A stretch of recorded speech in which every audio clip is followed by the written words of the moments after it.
వచ్చే నెలలో తెలంగాణ అధ్యక్షుడిని ప్రకటించబోతోంది బీజేపీ హైకమాండ్. బలమైన సామాజిక వర్గాల నుంచి ఎలాంటి సమస్య తలెత్తకుండా జాగ్రత్త తీసుకుంటుంది.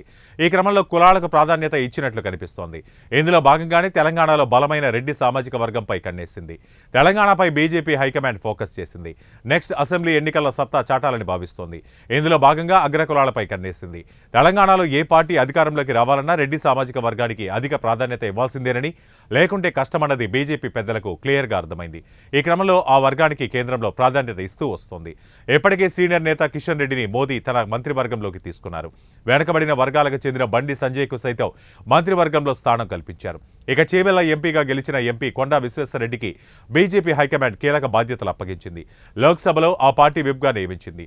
దీంతో తెలంగాణలో రెడ్డి కమ్యూనిటీకి తాము ప్రయారిటీ ఇస్తున్నామనే సంకేతాలు కేడర్కి పంపినట్లయింది.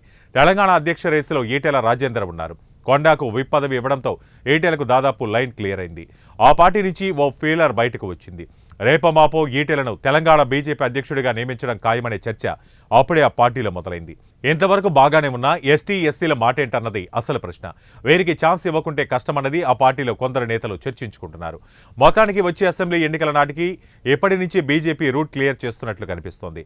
మరి రాబోయే రోజుల్లో తెలంగాణ బీజేపీలో ఇంకెన్ని మార్పులు చోటు చేసుకుంటాయో చూడాలి. గత 2-3 రోజుల సంది ఎన్నో మీడియా ఛానళ్ళు, పేపర్లు ఇవన్నీ వాళ్ళకు వేరే న్యూస్ దొరకకపోయిందో ఇదే న్యూస్ అయింది. ఏంటంటే నలుగురు కలుస్తున్నారు, 10 మంది కలుస్తుండ్రు, 12 మంది కలుస్తుండ్రు. వాస్తవాలు కలుస్తున్నాం మేము, కానీ ఎందుకు కలుస్తున్నాము దాని మీద రకరకాల థియరీస్ బయటికి చెప్తుండు. రేపు విశ్వేశ్వరరెడ్డి గారు ఈ పార్టీలో జాయిన్ అవుతాడు, రేపు వివేక్ గారు టీఆర్ఎస్లో జాయిన్ అవుతారని ఆంధ్రజ్యోతిలో ఎవరో చెప్పినట్టున్నారు, రాసినట్టున్నారు. నాకు కూడా వాట్సాప్లో పంపిండ్రు. 6 గంటలకు టైం కూడా ఇచ్చిండ్రు, ముహూర్తం కూడా ఇచ్చిండ్రు ఎక్కడ మొన్న జాయిన్ అవుతుందని. ఇవన్నీ కథలు. ఇది అవుట్ ఆఫ్ హ్యాండ్ పోతున్నాయని ఎవరో పార్టీలో చెప్పింది నాకు. అయితే ఓసారి క్లారిఫికేషన్ ఇవ్వమని నన్ను బయట ఇవ్వమన్నారు. క్లారిఫికేషన్ ఏంటంటే, మేము కలిసినాము, సీక్రెట్గా కలవలేదు, అందరికీ తెలిసేటట్టే కలిసినాం. ఎందుకంటే గన్మెన్లను బయట పెట్టి ఇక్కడ పెట్టి ఏదో హోటల్లా ఇక్కడ కాదు, ఒకరొకరు ఇంట్లల్లా గన్మెన్లతో సహా అందరికీ తెలిసేటట్టే కలిసి, no secret meetings at all. కలిసింది ఎందుకు, మేము రెగ్యులర్గా కలుస్తుంటాము, కానీ ఈసారి ప్రత్యేకంగా ఎందుకు కలిసినామంటే పార్టీని బలంగా చేసే అవసరము.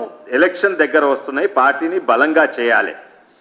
ఆ పార్టీని బలంగా చేసేందుకు ఒక్కొక్కరికి థియరీస్ ఉంటాయి. కొంతమంది అనుకుంటారు మేము ఆల్రెడీ బలంగా ఉన్నాము, ఇంకేమి చేయలేదు, జస్ట్ డైరెక్ట్ ఎలక్షన్ పోవాలి. మా అభిప్రాయం కొన్ని చేయాలి, అవి చేస్తేనే పార్టీ ఇంకా గెలిచే బలం వస్తుంది. ఇప్పుడు ఆ గెలిచే బలము లేదు, అండ్ తప్పక రావాలి, తప్పక గెలిపియాలని డిస్కషన్ మీటింగ్ అయింది. ఆ మీటింగ్ అయినాక మేము జావదేకర్ గారిని అపాయింట్మెంట్ ఇచ్చినాము. కోయిన్సిడెంట్లీ జావదేకర్ గారు హైదరాబాద్ వస్తుంటే ఇమీడియట్లీ ఆయన అపాయింట్మెంట్ ఇచ్చిండ్రు, అక్కడ కూడా కలిసినాము. కలిసి ఇవి ఇక్కడ మేము ఈడ సర్వేల విధానాలు కూడా తప్పున్నాయి ఇక్కడ ఎవరు చేసినా కూడా. ఎందుకంటే సర్వేలు చూస్తే సాధారణంగా సర్వే ఏ పార్టీ ఎంత బలంగా ఉందా అని చూస్తారు. బీజేపీ ఎంత ఉంది, కాంగ్రెస్ ఎంత ఉంది, టీఆర్ఎస్ ఎంత ఉన్నది, ఇవన్నీ కూడా చూస్తారు. కానీ ఇక్కడ అన్నిట్లో ముఖ్యమైన సర్వే చేయాల్సింది ఏంటంటే యాంటీ ఇన్కంబెన్సీ ఎక్కడున్నది. ఎందుకంటే రేపు కొట్లాట అదే ప్లాంక్ మీద నడుస్తుంది, ఇక్కడ ఇద్దరు కూడా యాంటీ ఇన్కంబెన్సీ, ఎవరు కాంగ్రెస్ అయినా టీఆర్ఎస్ తోటే కొట్లాడుతుంది, కేసీఆర్ కుటుంబ పాలనకు అగేన్స్ట్ కొట్లాడుతుంది. బీజేపీ కూడా కేసీఆర్ కుటుంబ పాలనకు అగేన్స్టే కొట్లాడుతుంది. దీని సర్వేలల్లో మోస్ట్లీ మా పార్టీ ఎంతుంది, మీ పార్టీ ఎంతుంది, అవతల పార్టీ ఎంతుంది, అవతల క్యాండిడేట్ ఎంతుంది.